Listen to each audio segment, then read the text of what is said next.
Panginoon. Tunay nga po, Lord, ikaw ang Diyos tapat dakila sa buhay ng bawat sa anak mo. Sa iyo ang lahat ng glory in Jesus' name. Amen and amen. At muli, binabalik ko na po ang gawain sa ating Senior Pastor Tay Alex. Tay?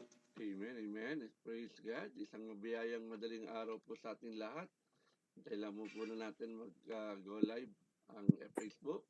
Amen. Go live na po tayo. Isang mabiyayang madaling araw po sa lahat ng mga kamanggagawa, lalo na sa mga nagpatotoo. Tunay ang kabutihan ni Lord ay talagang nararanasan po natin dahil naunawaan po natin na ang Diyos talaga ay mabuti dahil kahapon nakita po natin yung katagumpayan ng second founding anniversary ng POF Bahrain chapter at nakita naman po natin yung kagalakan sa puso ng mga kamanggagawa natin. Talagang masasaya sila. Amen? At tunay talaga na ang Diyos natin ay mabuti. At sa lahat din ng mga kamanggagawa, lalo na sa araw na ito, tayo po ngayon ay magse-celebrate ng ating 4th founding anniversary ng POF Angeles City. At salamat sa pribileyo na tayo po ang magamit mamaya na makapaghayag ng kabutihan ng Diyos sa lugar na yon. At dalangin natin na kung paano pinanagumpay ang POF Bahrain chapter kahapon ay ganun din ang katagumpayan na bagay ni pagaganap ng Diyos mamaya sa lugar ng POF Angeles City. At naniniwala ako na ang biyaya ni Lord ay patuloy natin mararanasan. Kaya sa umaga pong ito, napakaganda po ng inanda ng Diyos sa atin, pang-6 na taon at 64 na madaling araw na pagbabantay sa pananalangin ang siyang ating ginaganap sa araw na ito. Salamat sa 19 na participants na naka-join ng maaga. Hallelujah. Kahapon, umabot tayo ng 53. Palapakan natin si Lord. 53 frames tayo kahapon. Pinakamalaking frame natin na umabot kahapon. Pero nung natapos na ay 48 na lang. Nawala na yung iba. Baka marahil naubusan na ng load. Kasi malakas talaga kumain ng data ang Zoom. Pero ganoon pa man, salamat sa mga kapatira na kapanatili. At salamat din sa umaga ito. Talagang naka-join na kaagad sila. Ang mga OFW natin from POF Egypt, kay Miss Susan, from POF Bahrain. Naka-join na sila sa Facebook Live natin. Praise God, Pastor Aseni from Canada. Hallelujah. Naka-join na kaagad sila. Ang bibilis po, no? Talagang biyaya ni Lord. Maaga, may ibahagi din po natin yan sa mas marami. Kaya patuloy tayo nagpapasalamat sa ating mga tigapanguna dahil sa kanilang kapahintulutan na sa pagdating sa paghahayag natin ng salita ng Diyos ay naibabahagi natin sa mas marami. No, hindi lang sa mga friends ko, dahil sa wall ko to lumalabas, i-share nyo rin sa inyong wall, no, para mga friends niyo ay makapanood din. Bahagi natin sa kayo. Kaya itag natin kung sino yung mga kaibigan ninyo na gusto nyong padalan itong ating gawain sa paghahayag ng salita ng Diyos. Salamat sa buhay ni Bishop Ross at ni Pastora Glory sa kapahintulutang ito. At sa araw pong ito, May 9 na po, 2026, 4th founding anniversary ng POF Angeles City. Kita-kita tayo mamaya doon. Hallelujah. At sasabay lang ako, angkas lang ako kanila Pastor Jeff dahil hindi ko pwede ibiyahe si Paula. Amen. Ang topic po na marinig po natin ngayon, in the place of suffering. Kaya yan po yung topic na ating marinig sa umagang ito. At ang tema na sasagutin natin, what are God's reminders? Ano ba yung paalala ng Diyos when we are in a place of suffering? Kapag tayo nga naman ay nasa tagpo ng talagang ang hirap-hirap. Kaya tawagin na po natin na magagamitin po ng tigapagsalita ng tigapaghayag ng salita ng Diyos sa umagang ito. Walang iba kundi si Reverend Jeffrey Amante. Doc, it's your turn. Praise God. So, mapagpalang umaga po sa buhay ng bawat isa. So, good morning po at naway bigyan tayo ng Lord ng karunungan muli sa kanyang salita at patuloy tayo po matuto. Amen po. So, let's open your Bible sa Romans chapter 5 verse 3 hanggang 5. Praise God. Ang sabi po ng verse 3, hindi lamang iyan, ikinagagalak din natin ang mga kahirapang ating tinitiis. Dahil alam natin ito ay nagbubunga ng pagtitiyaga. Ang pagtitiyaga ay nagbubunga ng karatagan at ang karatagan naman ay nagbubunga ng pag-asa. At hindi tayo binibigo ng pag-asa ito sapagkat ang pag-ibig ng Diyos ay binubuhos sa ating mga puso sa pamamagitan ng Espiritu Santo na pinagkaloob sa atin ng Panginoon. Let's pray. Father God, salamat po sa pagkakataon ito na kami, Lord God, ay patuloy niyo pong sinasamahan. Pagpalain niyo po ang araw na ito, Lord God, at patuloy, ikaw po ang Diyos, Lord God, na sumama, Panginoon, sa buhay po natin. Pangalan ni Jesus, Amen. So, magandang umaga po. Nakikita niyo po ba ako? Amen. Narinig po? Yan, meron na. Kanina wala eh. Opo. Kasi nagloloko kasi po yung cellphone ko. Praise God. So, maganda po yung pag-uusapan natin. In the place of suffering. You know, sa buhay po natin ito, lahat po tayo ay kalamitan po ngayon sa aking hinahayuan. At aking nakakasalamu ay laging sinasabi nila, ang hirap ng buhay. Konting tiis lang. Tama po ba? So, hindi tayo talaga exempted sa mga bagay na pangmakamundo. Amen. We are not exempted sa mga bagay na nararamdaman natin bilang isang tao. But you know, sa buhay po natin ito, sabi nga, your struggle or your suffering, every challenges ng buhay po natin ito, amen, ito ay nagbibigay sa atin ng karatagan ng pananampalataya. It develops our faith. So magkakaroon tayo ng unwavering faith, amen, in that kind of suffering. But sa buhay po natin ito, gusto na Lord na sa bawat mga pinagdaanan po natin, mabigat man yan, maliit man yan, gusto ng Diyos na ipakita po natin sa lahat na tayo po ay sinasamahan ng Panginoon. Amen? So suffering in the biblical basis, amen, ito po ay nakapokus sa mga temporary or nature of pain. Amen? So temporary na naman daw pala ito. Amen, yung nature of pain, yung talagang temporary na pinagdaanan natin. Tayo minsan ay nagkakaroon ng brokenness. That's a temporary thing sa buhay natin ito. Amen, ano pa, tayo ay nagkakaroon ng lack, yung kakulangan, that's a temporary nature of pain. Tayo ay nagkakaroon ng kasakitan, that is a temporary. Pag namatay ka, hindi ka naman na magkakasakit eh. Amen. So, sa buhay pa natin ito, everything sa mundong ito ay hindi na naglalast sa pangmatagalan. Amen. Your struggle today, amen, you are suffering for a while, but hindi papabayaan ng Diyos. Yung pinagdaanan mo yan ay tumagal.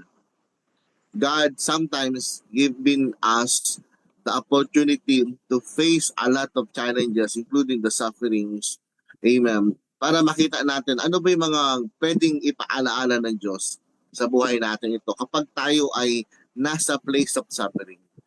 If you are remembering, my preaching was in the place of abundance. Kapag ikaw naman ay nasa panahon ng kasaganahan, diba? May paalaala din si Lord.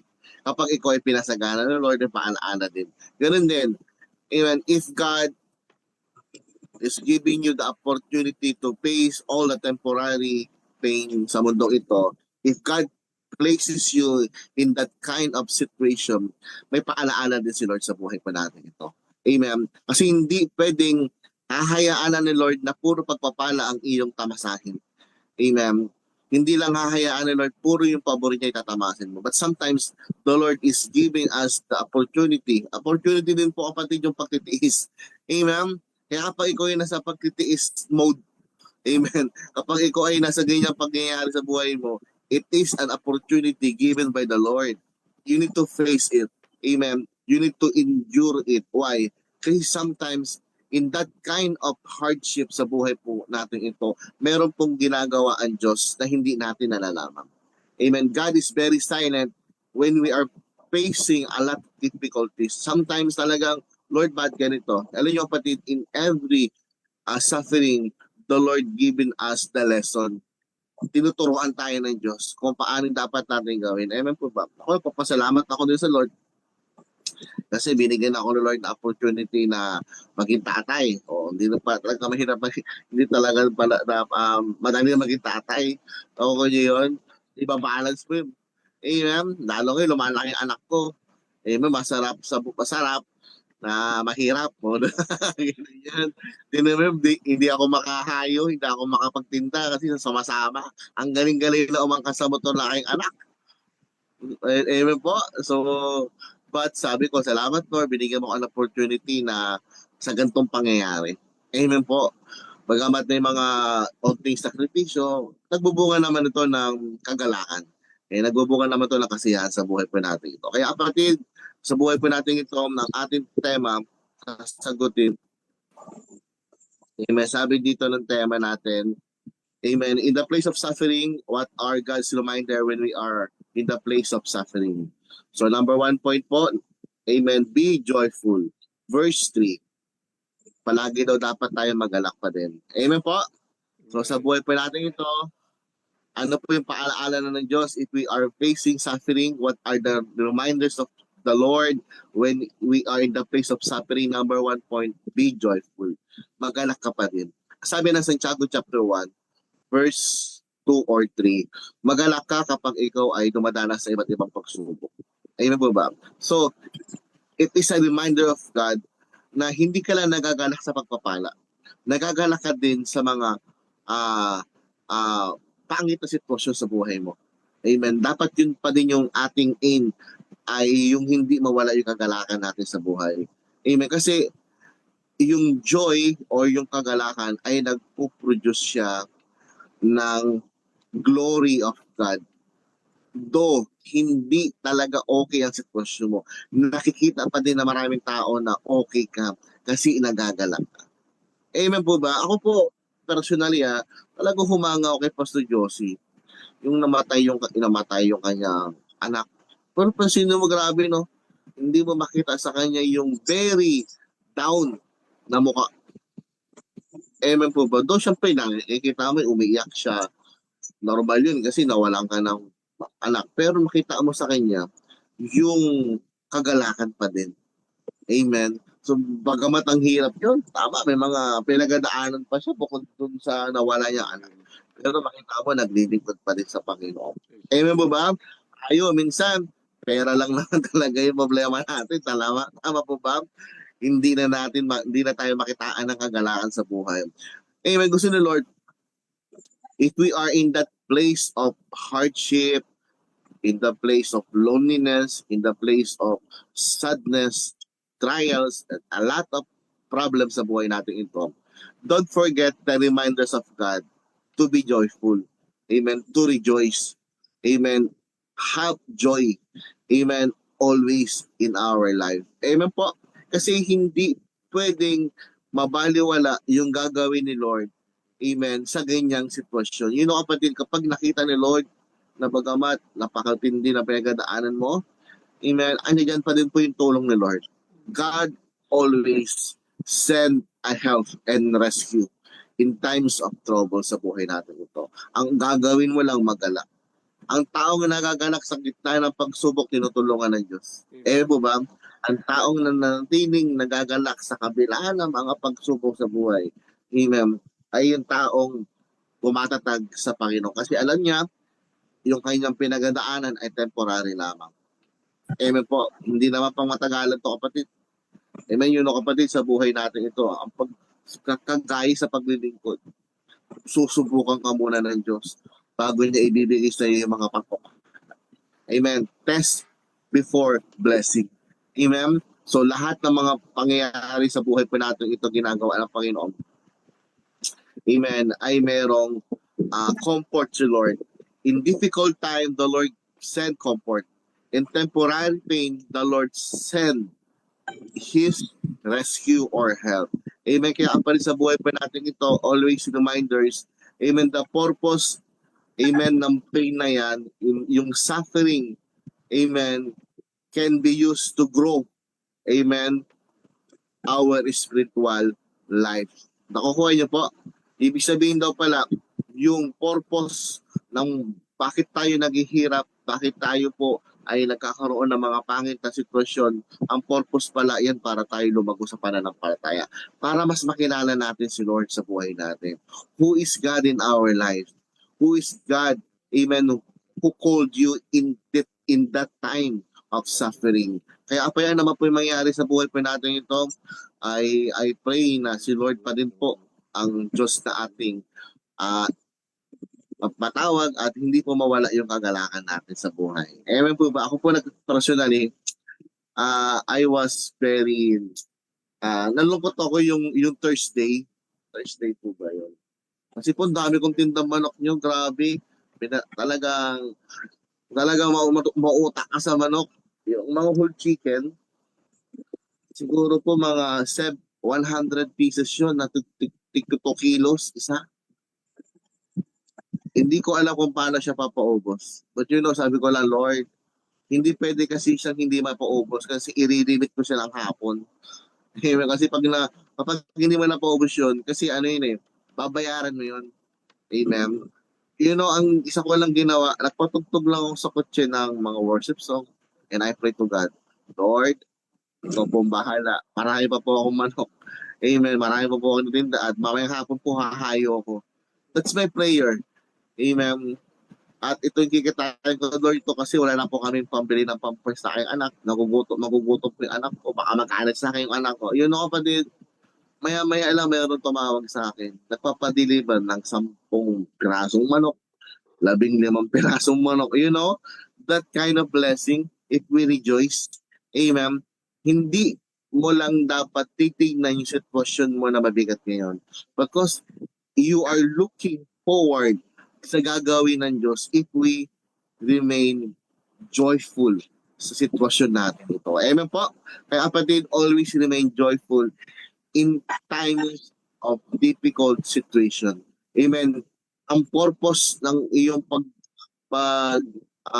pagtitiis ay para lumago sa Diyos at mas makilala si Lord. Amen po? That's the number 1 point. Let's proceed po sa pangalawang puntos. Amen. Be patient. Okay? So, ano po ba yung turo ng Diyos kapag tayo po ay maharap o kapag tayo po ay nasa lugar ng pagtitiis, nasa panahon tayo ng season ng pagtitiis, paghihirap. What are the reminders of God when we are in the place of suffering? Number 1, amen, be joyful. Pangalawa, be patient. Mag-taste daw tayo, maghintay, amen, magtiyaga. Amen po. Sabi ng verse 4, ano nyo po, magtaga ka lang sa sitwasyon mo. Maghintay ka lang sa gagawin ni Lord. At alam ko naman may tulong si Lord. Amen. Kanina, the purpose of your pain is to have a growth. Amen. The purpose of suffering is to wait upon the Lord. Is to wait, amen, the miracle, the ways of God. Amen. Sa buhay pa natin ito. May gagawin si Lord. Kaya magtiyaga ka lang dyan. Kung ikaw ngayon ay nasa maraming binabayaran, magtiyaga ka magbayad. Amen. Kung ikaw ngayon ay nasa panahon ka ng pagpapalaki ng anak, magtiyaga ka magpalaki. Amen. So, ako prayer ko lang, Lord, magka-37 na ba ako? 37 na ako, sabi ko, Lord. 47 na ako, 10 taon pa lang anak ko. 57 na ako, doon pa lang sa magiging 20 anyos. But yung aking kagalakan ay nakikita ko na yung aking anak in that kind of year, sa kanyang murang edad, magaling na siya manalangin, marunong na siya magtaas ng kamay, magpuri sa Panginoon. Amen. Kaya hindi ako pwedeng mawala ng pagkatiyaga kasi nakikita ko yung isang bagay na pinapanalangin namin ay dumating sa Panginoon. Amen. Binigay ng Diyos. Kaya kapatid, in every moment sa buhay po natin ito, the purpose kung bakit ka ngayon ay nagtitiis ay para magtiyaga, para maghintay sa gagawin ng Panginoon. Be patient, have a perseverance heart. Amen. Always ask God kung ano yung gagawin mo. Amen. And the Lord will give you a direction. Amen. Para magpatuloy pa din sa pamumuhay natin. Alam niyo po si Lord, banal siya po sa lahat. He gives blessing and He gives suffering. He gives joy, and sometimes He gives us the sorrow. Amen. Balance si Lord. Siya po ay nagpapasikat ng araw sa mabubuti, ganoon din sa masasama. Amen. Kaya pa rin, ano man yung pinagdaanan mo ngayon, be patient. Magtiis ka. Amen. Maghintay ka. Kasi si Lord, hindi naman siya Diyos na nangako na hindi kayo tutulungan. Kapag nangako ang Diyos, kapatid, direct yan. Gagawin niya ano man yung sinabi niya sa buhay natin ito. Amen po ba? Kaya kapatid, ano man yung mangyari sa buhay po natin ito, God is telling us today, amen, na magtiyaga ka. Amen. Tatagan mo ang pananampalataya mo kasi hindi ka pababayaan ng Diyos. God never leave you nor forsake you. Amen. Sa buong paglilingkod po namin ng aming pamilya, ang pagtitiyaga ang aming bitbit. Pagpapasensya, amen, yung bitbit namin. Pagpapatuloy yung aming bitbit kasi hindi po madali ang paglilingkod. Maraming sinasabi ngayon na madali ang paglilingkod. Sino nagsabi madali ang paglilingkod? Ang paglilingkod na baka sa inyo yung paglilingkod nyo ay hindi bigay buhay. Sa amin kasi bigay buhay. At hindi lang bigay buhay, pati laman ng bulsa mo bibigay mo, pati laman ng bahay mo bibigay mo. Ganun yung paglilingkod. Amen po ba? Ano man yung meron sa iyo, you give it to God. Kasi the Lord, He is, amen, yung may-ari ng mundong ito. So that sa buhay pa natin ito, kapag ikaw po ay nasa panahon ng ganyan sitwasyon, mabibigat, amen, be it, amen, never quit, never get tired, amen, palakasin tayo ng Lord, tulungan tayo ng Lord, na habaan pa natin yung ating pagtatyaga, yung pagpapasensya. Kasi si Lord, never kanyang kakalimutan. God never forget your service in the Lord. Amen po. Alam niyo po, lagi ko sinasabi, Lord, sana huwag mo akong kalimutan. Naglilingkod po ako sa iyo. Ayun, kapag ganun na po yung aking sinasabi, sometimes may tiri ay sa aking mata. Amen. That's the point na pag nasabi ko, minsan nahahapo din ako. Minsan dumarating talaga sa maraming isipin. But sometimes I always telling, Lord, I remember me, I am your servant. Ayun lang po. That's the word. And nakakomfort na ako ni Lord. Amen. Kaya nga naman yung pangyayari sa buhay pa natin ito, amen, may purpose si Lord kung bakit ka na dyan sa ganyang sitwasyon. Amen po.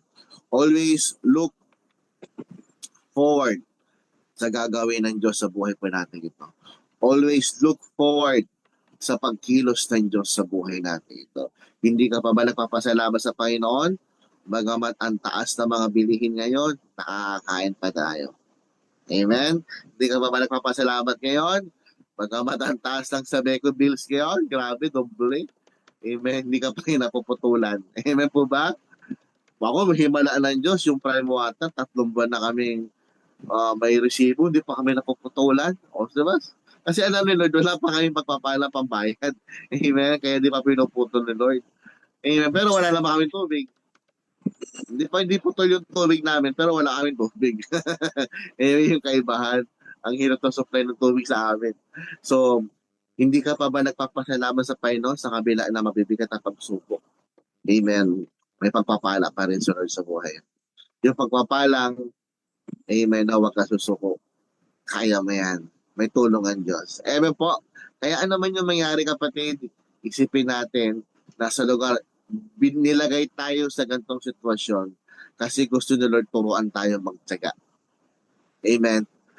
Pagtiis. Turuan tayo ng Lord na ma-conquer yung gantong sitwasyon ng buhay natin ito. In every place na ibinibigay sa ng Lord, in every season na ibinibigay sa ng Lord, may oras ang Diyos diyan. May tamang oras ang Diyos diyan. Amen po. If you are in the season of favor of God, enjoy it.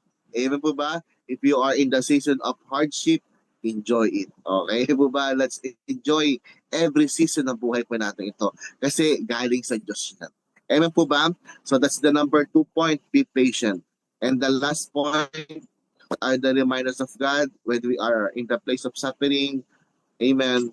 Pangatlo at yung pangdulo, have hope. Umasa ka sa Diyos. Paalaala ng Panginoon, tayo daw po ay umasa sa Diyos. Amen? So, ang pag-asa po ay sa Diyos po nagmumula, hindi po sa tao. Amen po ba?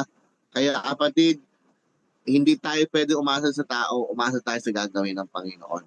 Amen? So the reminders of God, if we are in the season of suffering or place of suffering, ang paalaala ng Panginoon, umasa sa gagawin niya. Have hope in the Lord. Palagi tayo, wala po tayong ibang aasahan kundi ang Diyos, kapatid. Hindi madaling harapin ang sitwasyon ng buhay kung wala kang inaasahan na tulong galing sa Diyos. Amen. Nakukuha niyo po ba yan?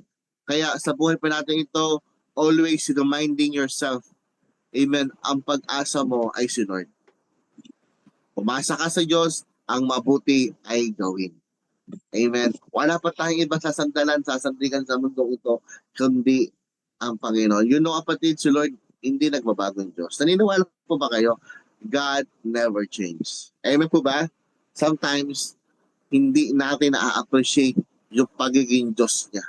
Kasi nakikita natin yung ibinibigay niyang hindi tama sa buhay natin. You know, kapatid, kapag nagbibigay ang Diyos ng isang sitwasyon, akma iyan sa plano ng Diyos. Amen? Hindi kanya ilalagay sa ganyang sitwasyon na hindi niya alam na kakayanin. Ang sabi nga ng 1 Corinthians chapter 10 verse 13, wala pang pagsubok na ibinigay sa inyo na hindi dinanas ng tao. Sa bawat pagsubok, tapat siya. Amen? At bibigyan kaya ng kalakasan. Pansinin niyo, kapatid, amen, if God in placing us in that kind of situation, meron pa din tulong si Lord. At kaya dapat in every season ng buhay natin ito, wala kayo bang gagawin kundi umasa. Amen. Ang pag-asa ay nagmumula sa Panginoon. Hope in the Lord. Amen. H-O-P-E. Hope in the Lord. Amen. Never neglect God. Always consult, always ask God for a help. Kasi sa kanya nagmumula ang answered prayer. Sa kanya nagmumula ang tulong. At sa kanya nagmumula, kapatid, ang mga bagay na hindi natin kayang expect sa buhay pa natin ito. Amen po ba?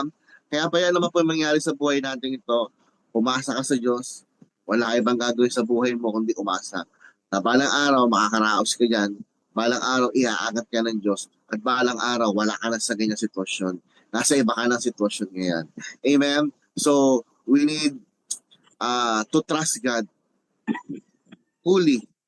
Kasi kapag wala kang pag-asa, wala ka din pagtitiwala sa Panginoon. Kaya always remind yourself to have hope in the Lord and to trust God. Amen. To trust Him fully sa buhay po natin ito. Ano naman po yung mangyari sa buhay po natin ito, amen, huwag po natin nakakayaan na mabaliwala yung gagawin ng Diyos sa buhay po natin ito. Amen po? Amen po ba? Kaya kapatid, ano naman po yung mangyari sa buhay po natin ito, palagi po tayong umasa sa Panginoon. In the place of suffering, ang ating conclusion, ano man yung mabibigat sa sitwasyon mo, kapatid, kaya ng Diyos yan. At tuturuan ka na ng Diyos kung paano magalak sa gitna ng mabibigat na pagsubok, kung paano magtiyaga, maghintay sa mabibigat na pinagdaanan, at kung paano umasa sa mga bagay na hindi mo nakikitang may pag-asa. Amen? Ang hirap po talaga ngayon umasa. Lord, talaga ba Diyos ka? Ba't ganito yung sitwasyon namin? But sabi ni Lord, hope in the Lord. Umasa sa Diyos. Amen po ba? Wala pa tayo bang gagawin kung hindi tawagin ng Diyos. Makapangyarihan po ang Diyos ay so many things. Amen. Miraculous things sa buhay ko na ginawa ng Diyos. Ang ginawa ko lang ay nagpatuloy na umasa sa Panginoon. Kaya kapatid, alaman po yung mga sitwasyon mo, may sitwasyon din po ako. Alam mo yung mga pinagdaanan mo, may pinagdaanan din po ako. Lahat po tayo ay mayroong pinagdaanan. Ang gusto na ng Panginoon, in every seasons, mga pinagdaanan na mabibigat, huwag nating kalimutan, may Diyos tayong tanggulan ng ating buhay. Amen. He is the rock of our salvation, our Redeemer, our strong tower. That is God. Amen po ba? So God is with us. Ano man yung pinagdaanan mo, always tell to yourself, meron akong Diyos na kasinlaki na mas malaki pa sa pinagdadaanan ko. Amen po?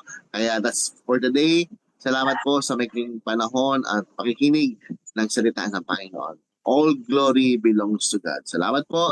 And let's praise to Father God, salamat po sa maikling oras po namin. Kami po ay nagkaroon ng kapahayagan. We give you all the glory, adorations. We give you the praises, Lord, thanksgiving dahil napakaputi niyo po, Panginoon. Lord, sa maikling oras po namin, nawa ikaw po ay amin na bigyan ng kaluguran. Tulungan niyo po yung araw na ito. At sa amin po, Panginoon, paghahay sa Angeles, po mag-provide ng pangangailangan namin. Give us the safety, divine traveling mercy, at ikaw po ang Diyos na God na sumama, Panginoon, sa buhay namin. Palain niyo po yung araw na ito. Bless niyo po yung mga mahal namin, Pastor, mga kapwa namin maglilingkod sa iyong harapan. At i-bless niyo po yung aming simbahan. Sa pangalan ng Jesus, Amen. Thank you po and God bless. Amen, amen. Praise God. Palapakan natin ang Diyos sa buhay ni Reverend Jeffrey Amante. Isang Nakamit po kayo, Tay. Nakamit po. Praise God. Palapakan natin si Lord sa buhay ni Reverend Jeffrey Amante sa pagkagamit ng Diyos sa kanya sa umagang ito. At naniniwala tayo mga kapatid ko sa Panginoon, tunay sa anumang ating nararanasan sa buhay, whatever sufferings we have right now, trials, pain, rejection, ano ang problema natin, napapagod man tayo, nasasaktan man tayo, kapatid, huwag tayo magtatanong kung bakit ito'y nangyayari sa atin. Dahil narinig natin ang kapahayagan ng salita ng Diyos. No? Ang suffering ay bahagi ng buhay ng bawat isa sa atin. Kahit tayo'y Kristiyano na, tayo mananampalataya, hindi tayo exempted. No? Kahit na sinasabi na anak ako ng Diyos, ay hindi na tayo mamroblema. Mga kapatid ko sa Panginoon, malaki ang pinagkaibahan natin bilang mga mananampalataya, no, sa harapan ng Diyos, no, sa gitna ng suffering. Dahil bilang mananampalataya, naniniwala tayo whatever pagsubok yan ay may itinuturo ang Diyos sa atin. Kaya naidiin sa atin ngayon, sabi ng ating tikapagayag ng salita ng Diyos sa point number 1, be joyful in suffering. Sabi sa Romans chapter pinanggalingan 5:3, but we glory in tribulation. Pag sinabi natin glory, ano kaagad unang pumapasok sa atin? Okay? Magalak, mag-rejoice, kahit nasa tribulation tayo, paghihirap. No? Hindi ibig sabihin nun ay masaya tayo kapag may problema. Kundi masaya tayo dahil alam natin may ginagawa ang Diyos sa buhay natin. Alam niyo bakit? Minsan, ginagamit ng Diyos ang suffering para lalong lumalim ang ating buhay pananampalataya. Tama po ba? Nilalapit niya tayo, magkaroon tayo ng intimate relationship sa Kanya. At minsan, ginagamit niya itong suffering na ito para baguhin ang ating character. Tama, sinabi ng ating preacher na madalas nyo rin narinig sa akin. Ang joy natin bilang mga mananampalataya ay hindi nakabase ito sa sitwasyon, kundi ito ay nakabase doon sa presensya ng Diyos na nararanasan natin. Kaya kahit may suffering, masaya pa rin tayo. Why? Alam natin kasama natin ang Diyos. Kaya madalas, anong sinasabi natin? Lagi, count it all joy when you fail into diverse temptation. Sinabi ni Apostol Santiago yan. Okay? Lagi natin bilang yung kagalakan na patuloy. Kasi madalas binibilang natin yung suffering natin eh. Okay? Kapag tayo nakakaranas na ng mga suffering na yan, mga temptation na yan, katulad din ng ginawa nila Pablo at ni Silas. Sila ay kumanta sa kulungan. Naalala niyo po ba? Nag-praise and worship sila sa kulungan. Tama po ba? Kahit na sila binugbog na, kinadinahan na. Okay? Dahil lang sa pangangaral ng salita ng Diyos, ayun ang dahilan naman, ba't sila nakulong eh? Sa halip na sila magreklamo dahil sa kanilang pagbubugbog sa kanila, anong ginawa nila? Sila'y umawit at nagpuri sa Diyos sa loob ng kulungan. Tama po ba? Habang sila'y sumasamba, nakita po natin ang kamay ng Diyos, lumindol ng malakas, nabuksan ang pintuan ng kulungan. Okay? Ipinapakita sa atin ng kwentong ito na ang suffering ay pwede pa rin merong joy dahil merong ginagawa ang Diyos na hindi pa natin nakikita. Tandaan po natin ito, lagi purihin natin ang Diyos kahit na may trials, pasalamatan kahit hindi pa natin naintindihan ang sitwasyon. Piliin natin magtiwala kaysa sa magreklamo. Sa mga tao talaga, kalikasan talaga, puro reklamo eh. Okay? Eh mga kapatid ko sa Panginoon, maaaring umiiyak tayo ngayon, pero tandaan natin ito, hindi habang buhay tayo sa suffering na ito. Dahil may ginagawa ang Diyos behind the scenes. Eh, sabi ko madalas, hindi pa tapos ang Diyos sa buhay natin. Tama po ba? Kaya kapag may suffering tayo, ano ba dapat una natin sasabihin? Eh, mag-complain ba o mag-praise kay Lord? Siyempre, dapat magpuri. Binigyan na tayo ng halimbawa nila Apostol Pablo at ni Silas eh. Dito din sa atin sa pangalawang puntos na be patient in the process. Okay? Bakit?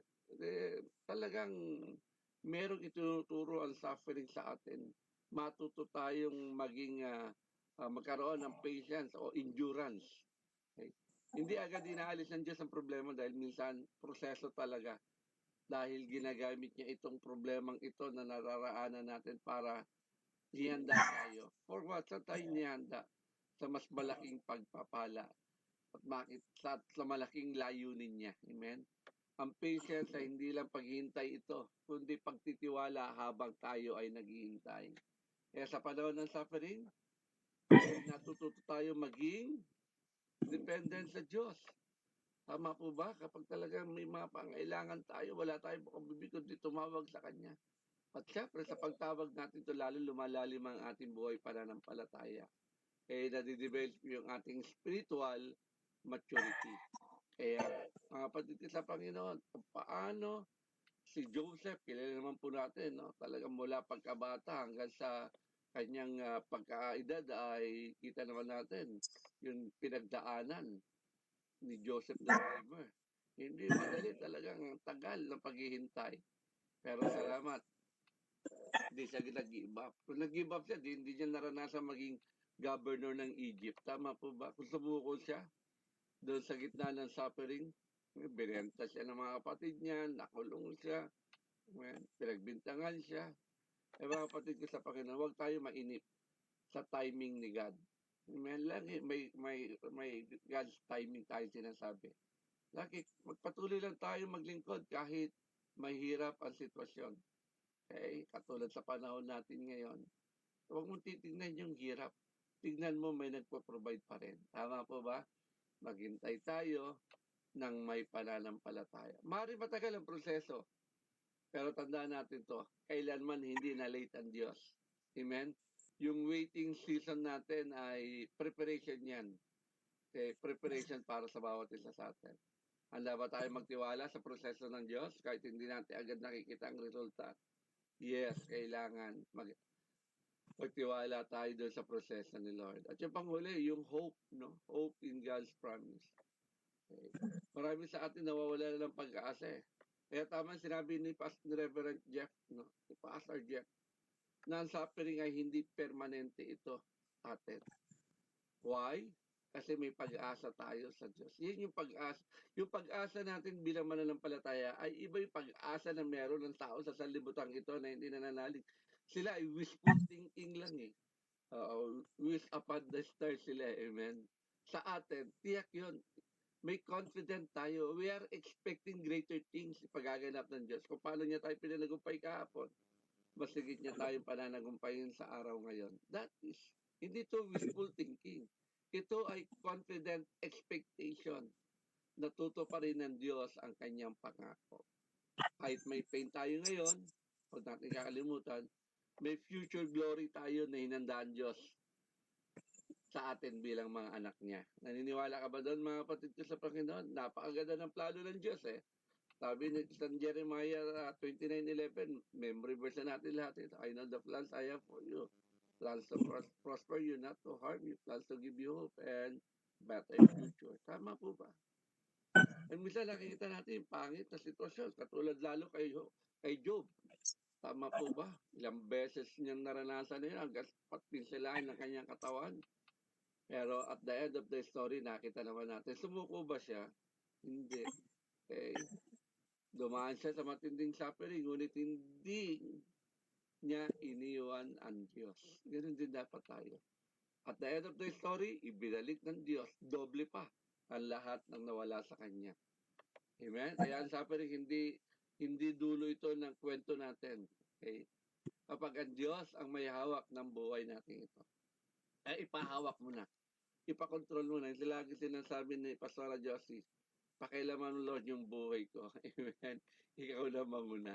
Eh, manatili tayong hopeful, ha? Kahit mahirap ang sitwasyon. Huwag tayo mawalan ng pag-asa. Tapat ang Diyos na nangako. Pag sinabi niya, ipagaganap niya. Pangawakan natin ang mga pangako ng Diyos. Ang problema, hindi ka naman kasi nakikinig ng preaching, hindi ka nag-aaral, hindi ka nagbabasa ng salita ng Diyos. Kaya ano pinangahawakan mong pangako? Tama po ba? Huwag tayo mawalan ng pananampalataya. Kung may Diyos, may pag-asa.